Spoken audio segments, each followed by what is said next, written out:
What do you want your customers to remember after they interact with your content? If you're not sure, chances are you need a message architecture. It ensures your customers get the right message, and it helps you and your team create interesting content that brings a message to life. A message architecture starts with creating a message. No surprise there. So let's walk through how to do exactly that. First, define what you want to communicate to your customers.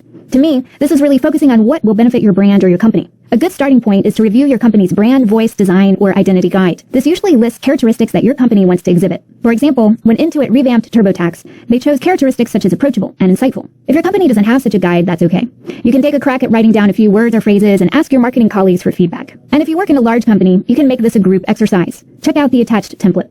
Now, let's consider your customers. Define what your customers want or need to hear. This is where you really put yourself in your customer's shoes.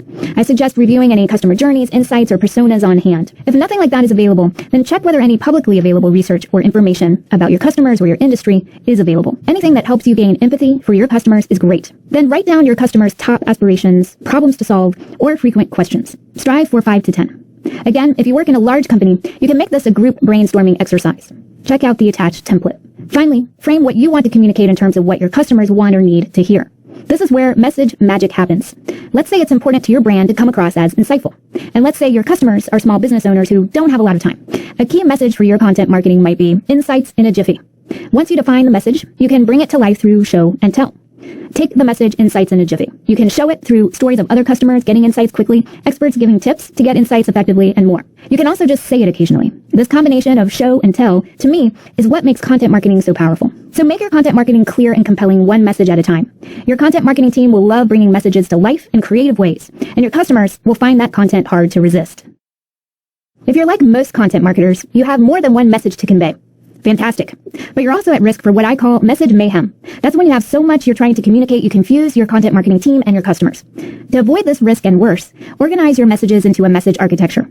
So let's walk through how to turn a bunch of messages into a useful architecture. I've used this approach successfully with organizations ranging from small nonprofits to huge conglomerates. And you can do this yourself or get a few colleagues together to do it with you. First, write each message you want to convey on an index card or a post-it note. Strive for at least 6 messages and no more than 20. Then group the messages together into themes or categories. I find it's helpful to take a few passes at this. In your first pass, just go with your instincts. Don't think too hard about it. In your second pass, take a look at how big or small the groups are. If the group is big compared to the others, think about breaking it down into more than one group. If the group is small, think about combining it with another group. If you're doing this activity with colleagues, I suggest you each do the grouping individually and then compare results. Talk through where the similarities and differences are and then reach a consensus. Finally, decide on an overarching message for each theme or category. You might find one of the messages in the group works well as an overarching message, or you might need to write a new message. And if you're doing this with colleagues, consider drafting the overarching messages individually. Then share the drafts and vote on which message best conveys the theme or category. Then review your new message architecture. Ask yourself or the group, do these groups make sense? Do these overarching messages reflect our brand, our priorities, and our customer needs? Make any tweaks to the architecture, and don't forget to keep your hard work. Take a picture of the final result, and write the details in a spreadsheet or a document. A quick tip if you work for a very large or global company. You might need more than one message architecture to meet the needs of very different markets or geographic regions, and that's okay. For example, I helped the medical technology company Cerner Corporation develop messages for regions ranging from Europe to the Middle East. So don't create amazing messages only to fall victim to message mayhem. Avoid confusing your team and your customers. Bring order with a message architecture, and you'll bring more success to your content marketing.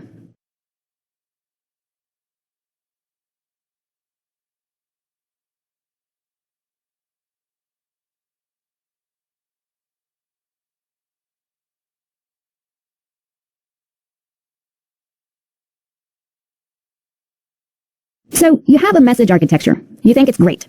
But what do your customers think? Message testing helps you find out. So let's walk through message testing so you can be confident your messages will resonate with your customers. Let's focus on qualitative testing, which is interviewing a small number of customers about the messages. First, recruit at least 5 customers to participate. Be sure to pick customers who represent the customer segment you're trying to reach. If you want the messages to resonate with more than one segment, then aim for 3 to 5 customers from each segment. You can invite customers to participate by email, in your store or office, at a trade show or event, or really anywhere you interact with customers. Consider offering a reward for participating, such as a gift card or free product or discount. So after recruiting is underway, plan the test logistics. This starts with drafting a testing protocol. Write down questions you want to ask customers. Also write down tips for yourself or whoever will conduct the interview. For example, you might want to include possible follow-up questions. And to help, I provided a list of questions and exercise files for this course to get you started. The next step is to decide where you will conduct the test. A conference room can work well, but if your company already has a market research or user experience lab, try to reserve it. And if you have to, you can conduct the test remotely with video conferencing like Skype or Zoom. To wrap up the planning, schedule the testing sessions. I recommend scheduling no more than 3 in one day. And also schedule a dry run session, where you go through the session with a friend or coworker who acts like the customer. Finally, conduct the message testing and review the feedback. Start with a dry run and make any tweaks to the testing protocol. For example, you might want to change the wording of a question to make sure it's clear. Consider having a coworker help you conduct the tests. One of you can ask the questions and the other can take notes and help record the sessions. I recommend recording at least the audio. And after each session, don't forget to give each customer their reward. When you have feedback from 5 customers in the same segment, review it for common themes. Then consider whether to adjust your message architecture. For example, I once conducted such testing where customers commented the messages sounded cold. So we adjusted the tone. The changes you might have to make might be different, but there will be changes. Every time I've done testing like this, it has resulted in at least one change that improves the message architecture. Also consider creating a brief report of your testing to share with your team, stakeholders, and manager. It will go a long way towards strengthening their confidence in your content marketing program. So don't guess whether customers will love your message architecture. Ask them. Message testing will yield feedback that will help you refine messages until they resonate. Those messages will take your content marketing from meh to magnificent.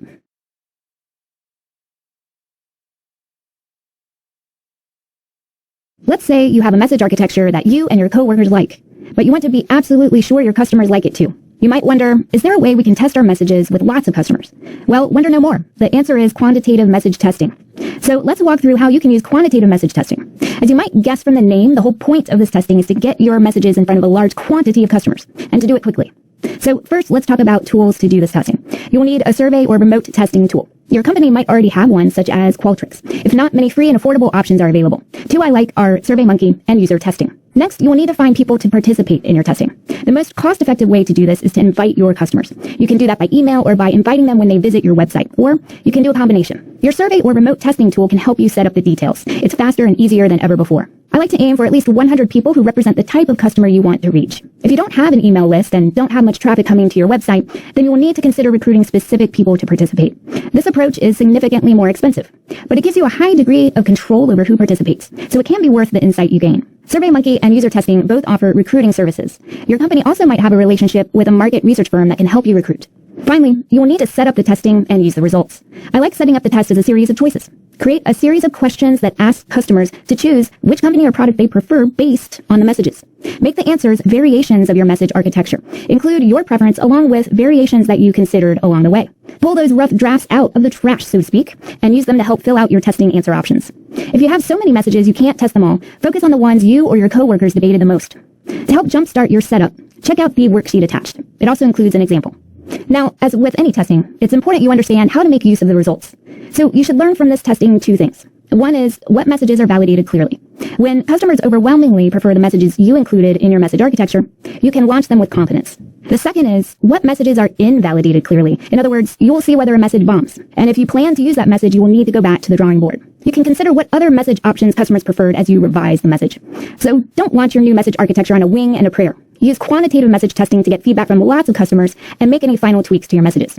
Then you will launch a message architecture that your customers will love.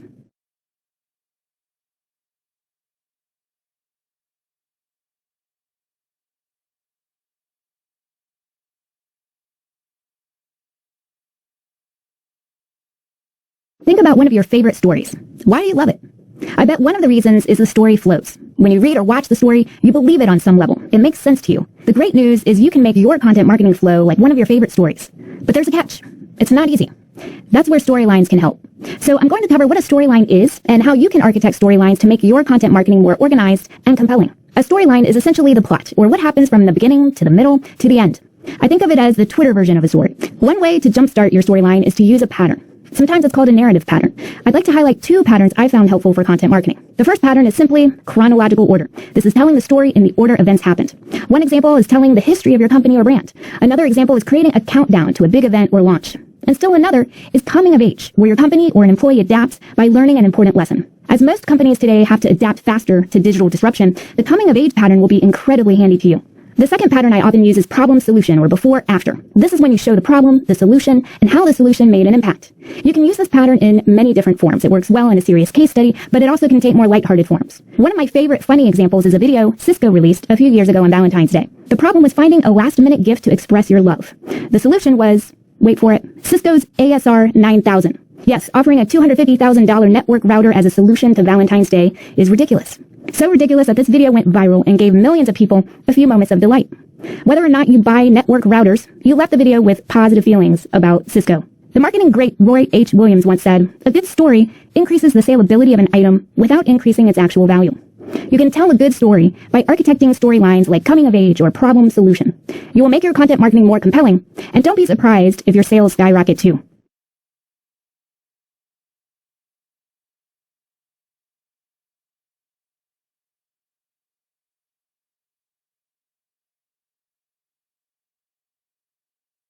My favorite superhero right now is Captain Marvel. Did you ever have a favorite superhero? Chances are you did, because superheroes pervade everything from classic literature to box office smashes. Many people love stories with a superhero. So what does this have to do with content marketing? Well, you can use superheroes in your stories, and one of the best ways to do so is simply this: make your customer the hero. Now, I don't mean give your customers a cape. Let's walk through 2 techniques to position your customers as heroes. One technique is what I call save the day. This is when you explain how your customer rescued their company or their own customers from a threat. For instance, FreshBooks offers videos of many small business customers who saved their companies from struggle or even failure by making their accounting tasks more organized and efficient. A second technique is what I call make the world better.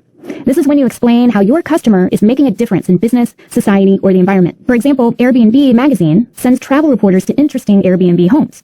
Recently, the magazine told the story of a huge home outside Mexico City shaped like a snake. That alone is delightful, but the reporter also uncovered deeper stories. These stories position the home architect as a champion of organic architecture and Mexican culture. Your customers might champion something different, but I guarantee you they are trying to make the world better. Find out how and tell that story. Now, the key to both techniques is emphasis. What I mean by that is these stories are not about your company. They're about your customers. Your company or your products and services might play a role in each story, but the customer is the hero. Going back to the Airbnb example, the snake house story mentions its availability on Airbnb very subtly. This focuses on the amazing house and the architect behind it. Captain Marvel once said, "The universe is so big, it has no center. We are the center." Make your customers the center of your content marketing universe. Share how they saved the day or made the world a better place. Your customers will love you for making them heroes, and they will inspire others to become your new customers.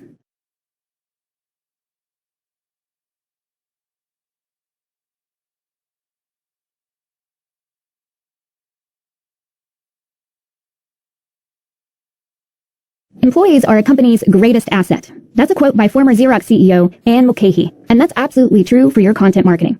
You see, employees make compelling heroes in your stories. So let's walk through 2 techniques for incorporating employees in your content marketing stories. One technique is what I call save the day. This is when you explain how your employees rescued the company or your customers from a threat. Tennessee Valley Authority, or TVA for short, does an excellent job with this. TVA regularly shares stories about how its employees have responded to environmental problems like flooding and pollution, as well as energy problems like power outages and shortages. Another example is General Electric, who shares stories about employees overcoming complex technical or engineering challenges. One recent example is a video about a new type of 3D printing for manufacturing aerospace parts. This isn't a shiny, happy video. The video explains his frustrations and failures on the way to success. And who can't relate to that struggle? A second technique is what I call make the world better. This is when you explain how your employees are making a positive difference in the world. For example, the Home Depot regularly features employees who are veterans, who lead responsible sourcing, who serve their communities, and who are pursuing inspiring goals like Olympic competition. And I'm just scratching the surface. Now, your employees might care about completely different things, but I have no doubt they're trying to make the world better. Unlock those stories in your content marketing. The key to both techniques is connecting your employee stories to your company values. Include subtle reminders or mentions of your company values within the story. For example, when the Home Depot tells a story related to a veteran, they subtly mention their commitment to serve veterans by hiring military, donating to nonprofits that aid veterans, and more. Your values might be different, but connecting them to your employee stories will be just as compelling. So, content marketing is one more way employees are a great asset to your company. Make employees the heroes by showing how they save the day or make the world a better place. Your employees will welcome the appreciation, and your customers will see your company values come to life.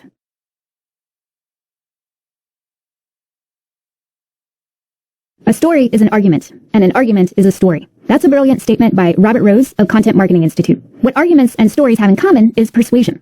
If you ever lost interest in a story because you didn't buy it, or you didn't find it compelling, you know exactly what I'm talking about. So let's review 2 key persuasive techniques to make your stories more compelling. The first technique is identification. It comes out of persuasion psychology, and it's the phenomenon of a person relating to another person. Now, you might wonder, what does this mean for my content marketing stories? It means you need to include at least one character that your customers can identify with.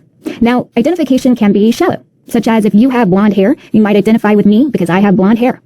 Identification also can be deep, such as identifying with someone's situation or values. For instance, I have no idea what it's like to fly in space with supernatural power, but I relate to the condescension Captain Marvel experienced in her quest to reach her full potential. One of my favorite examples of identification in content marketing is REI, a sporting goods retailer. True to its brand, REI creates a steady stream of content around environmental concerns, from articles to videos and podcasts. REI even turned Black Friday into a cause in its own right with the Opt Outside campaign, making it a day that's as much about being thankful for the outdoors as it is about shopping. So let's move on to a second technique, the persuasive appeals. Everyone from the ancient Greeks to researcher Robert Cialdini have studied persuasion. They all agree you have to appeal to both logic and emotion. Logic is essentially reasoning. When you make a claim, you need to be able to back it up. You can support claims with evidence such as facts and testimonials. As a simple example, REI claims it is the first US-based travel company to become 100% carbon neutral. The evidence is that REI buys credits to support renewable energy like solar and wind. These credits compensate for REI's carbon emissions. Emotion is more straightforward to understand but harder to actually execute. It involves tapping into people's emotions to hold their interest, gain their sympathies, or motivate them to act. Choose your words and visuals strategically to convey certain moods. Techniques such as hyperbole, personification, similes, and metaphors help to create the personality or feel of your content. Two very different examples are Bliss and HowStuffWorks.com. Bliss is sassy, whereas HowStuffWorks is analytical. So when it comes to content marketing, a story isn't just a story. It's also an opportunity to persuade your customers. With the techniques of identification, logic, and emotion, you can punch up your persuasive power. When you think of a story, what comes to mind? Perhaps a movie or a novel or a long news article? Well, that's certainly correct, but stories can come in many other forms too. When you create a mix of story forms, you can better reach the right customers with the right information. So I'm going to walk through a few different story forms and how you can use them in your content marketing. First, let's talk about short story forms. I think of these as story bites. Sometimes a taste is all you need or all you have time for. A few examples are quotes, infographics, and teasers. Humans of New York started as a photoblog of street portraits accompanied by direct quotes, and it's now world famous for its simple story and image format. Okay, let's move on to some interesting long story forms. I like to think of these as story snacks or meals, where you need more substance. Longer stories can take shape in ebooks, white papers, long articles, videos that are more than a minute long, and interactive infographics or data visualizations. The New York Times does a great job with dynamic visualizations, such as interactive maps and graphs that cover topics ranging from typical Uber wait times to political and economic data, and even Game of Thrones characters. As another example, Hootsuite produces an annual report on digital trends that's read by millions of people globally and often cited by mainstream publications. Now, here's the fun part. Let's review clever ways to use short and long story forms together. You can create a long-form story and then turn chunks of it into short-form stories. Or you can do the opposite. You can create a series of short-form stories and then eventually combine them into one long-form story. For example, you could combine a series of interviews into a longer narrative, as Pew Research recently did after collecting 100 quotes from Americans about the meaning of life. Or you could pull out interesting individual facts from an infographic and create a little standalone snippets to share through your social media channels.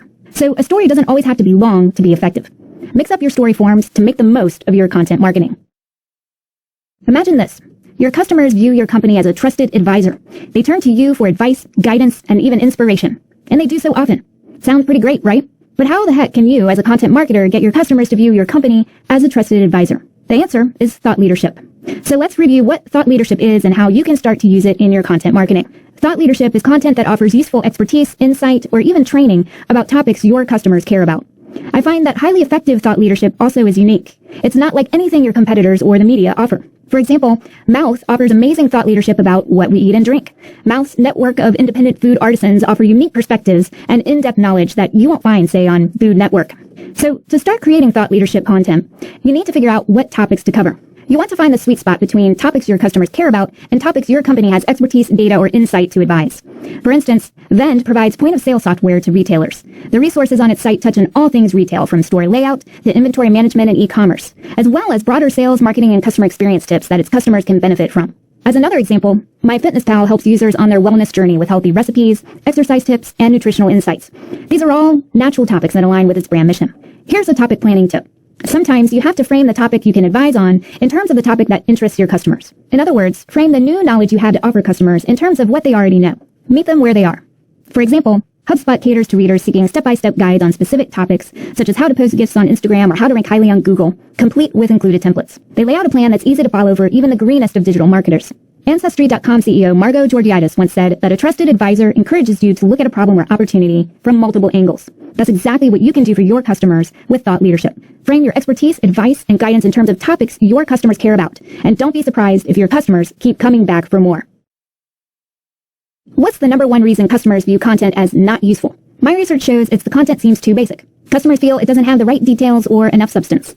What this means for you is if you don't offer the right depth in your thought leadership content, customers will not find it useful. So I'm going to share 3 approaches to cover your thought leadership topics well. You can use one approach or a mix of these approaches. First, let's talk about the newsroom approach. This is when you provide timely updates and commentary on events, changes, or trends related to your topics. For example, when the EU started to enforce the privacy regulation GDPR, MailChimp provided useful content explaining how to make email comply. The key to the newsroom approach is timely. Quickly put something useful out there and you can always follow up with more. So a second approach to cover thought leadership is the science lab approach. This is when you share insights about your topics based on your data, experiments, or other research. For instance, every year, Content Science assembles 50 critical content facts based on our research, as well as research by others. As another example, Intercom occasionally shares fascinating and useful research such as the history of messaging. What I like about the science lab approach is the great mileage. You can mine insights and develop lots of unique content from a few sets of data or experiments. And you can even use the insights in the third approach to covering thought leadership. So let's talk about this approach. It's what I call the academy. This is providing training in some fashion about the topics you cover. For instance, the social media management tool Hootsuite offers excellent courses about social media marketing topics. And another example is Schneider Electric's Energy University, which is targeted at professionals working in energy efficiency or data centers. What I like about the academy approach is you can potentially monetize it. You can license the content to online training platforms, or you can charge customers a fee, or a combination. So when you take on thought leadership, don't leave your customers in the shallow end of the pool. Take your customers on a deep dive into topics they care about. Your customers will not only view your content as useful, but they will trust your company more. As Stephen Covey once said, when the trust account is high, communication is easy, instant, and effective. The trust that your content builds will take your customer relationships to a whole new level. Have you ever come across some content that seemed useful, but it wasn't relevant enough for your situation? You're not alone. In my research, a top complaint about content is it's not relevant. The content seems intended for someone else. If customers feel your thought leadership isn't relevant, they'll stop engaging with it.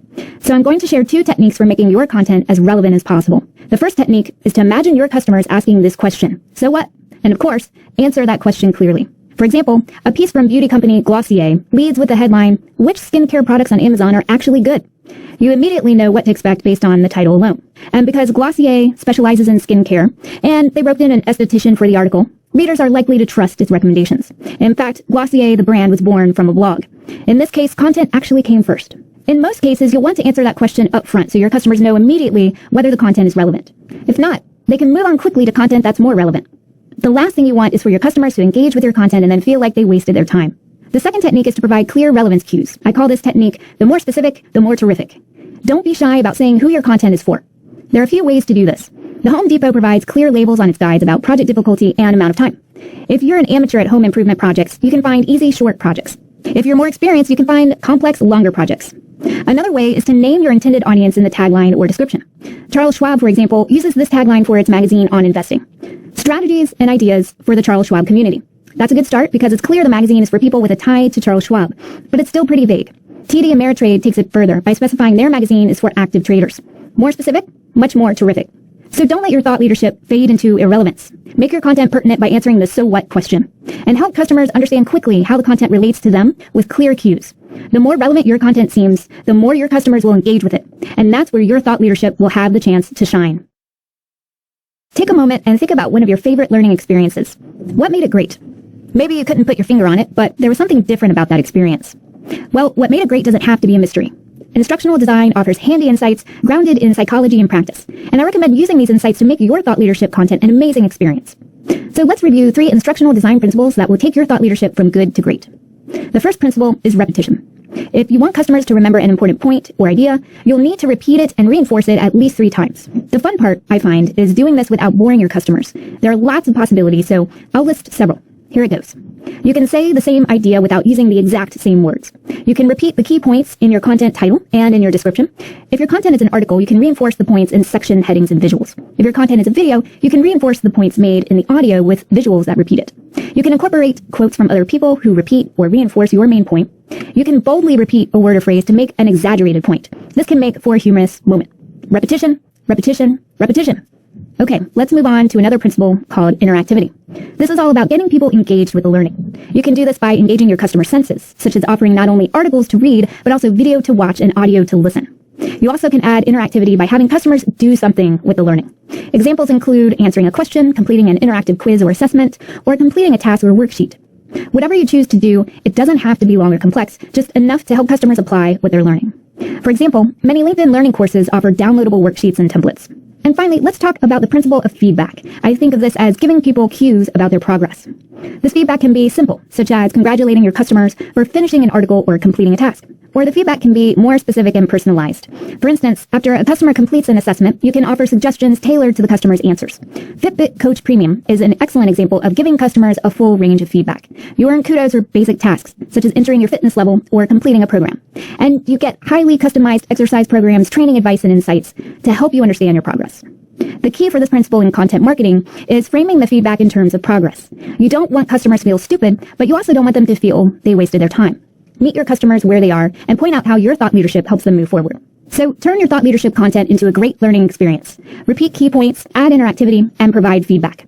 The more your customers learn from you, the more they will respect you. And that respect will make your company's reputation soar. Psychologist Daniel Gilbert once said, "The secret of happiness is variety, but the secret of variety, like the secret of all spices, is knowing when to use it." The same goes for thought leadership content. Offer a variety of formats to keep your content interesting and your customers happy. So let's review 3 effective thought leadership formats and when to use them. First, let's talk about the magazine, which actually is a collection of several formats. A magazine can offer in-depth feature articles, opinionated columns, news summaries, interviews, and more in digital or print. I like the magazine because it's more polished than a blog and it allows you to have enough space to bring a theme or an insight to life. The magazine also can bring together text and visuals in powerful ways. Dollar Shave Club is a great example of using content to build a community beyond just selling razors. It has cemented its place as a lifestyle brand for men with a print magazine sent with every razor. This content covers not only health and grooming facts and stats, but also relationships, careers, and more to help members take better care of their minds and their bodies. Another format to consider is the podcast. The podcast is a great way to catch people while they're commuting or traveling.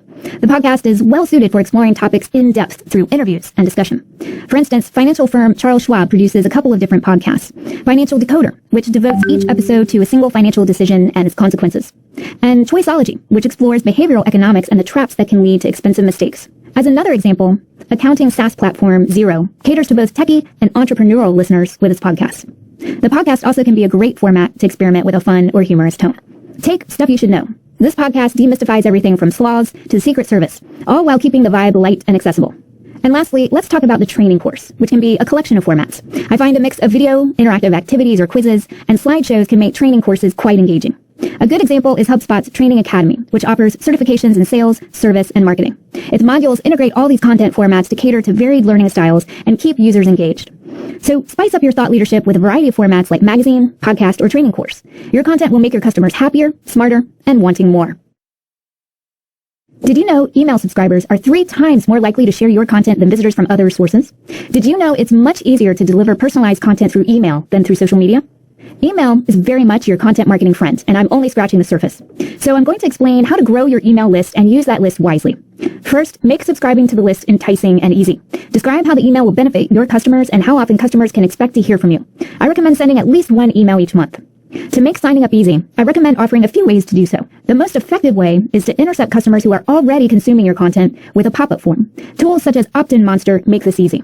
It's also smart to offer a way to sign up for your email list on your company's contact page. If you're trying to reach a new type of customer, then consider creating a landing page with the sign-up form. And then advertise your content and your email list on social media. Marketing tools such as HubSpot, MailChimp, and Aweber make this easier than ever before. So now that your customers can subscribe, be sure to welcome them. Set up a welcome email that makes a great first impression. Provide a sample of the fantastic content that your customers can expect to see with each email. Make sure the welcome email arrives the same day that a customer subscribes. You want to reward your customers for taking the time to sign up. For example, when someone signs up to Map My Run, they receive a welcome email introducing key features and links to tips. It sets the tone for an ongoing relationship. Finally, send useful emails regularly and occasionally wow your customers with something special. Think of each regular email as an appointment with your customers. It's an opportunity to meet and exceed their expectations through content. Of course, you'll want to share some of your latest and greatest content. Also consider adding something exclusively to your email. For example, in the Content Science monthly email, I offer a short essay that's not available anywhere else. Don't underestimate the power of email to grow your audience and deepen its loyalty. Make it easy for customers to subscribe and reward them with a warm welcome. And then follow up with regular emails they won't want to miss. Let's say you love your customers. You wish you had more just like them. Well, cloning is not an option. So how do you find new customers who are like the ones you have? The answer is lookalike audiences. So let's review what lookalike audiences are and how you can use them in your content marketing. Facebook first coined the term lookalike audience to describe a new advertising feature. As you might guess, the term refers to finding more people who look like your audience. Since then, other social media and marketing tools have added lookalike features. And that's great news for you, because those features make it faster and easier than ever to promote your content and grow your audience. So let's review how to use the lookalike audience feature in Facebook and LinkedIn. You start by identifying an existing group, such as visitors to your website or a customer email list. On Facebook, you can also create a lookalike audience based on your existing page fan base. The Facebook and LinkedIn algorithms then go to work to find users whose demographics and interests match those criteria. You can then also narrow your audience further. For example, you might want to refine that audience by criteria such as job function or industry. And if you run into any questions or problems, Facebook and LinkedIn offer great instructions and support.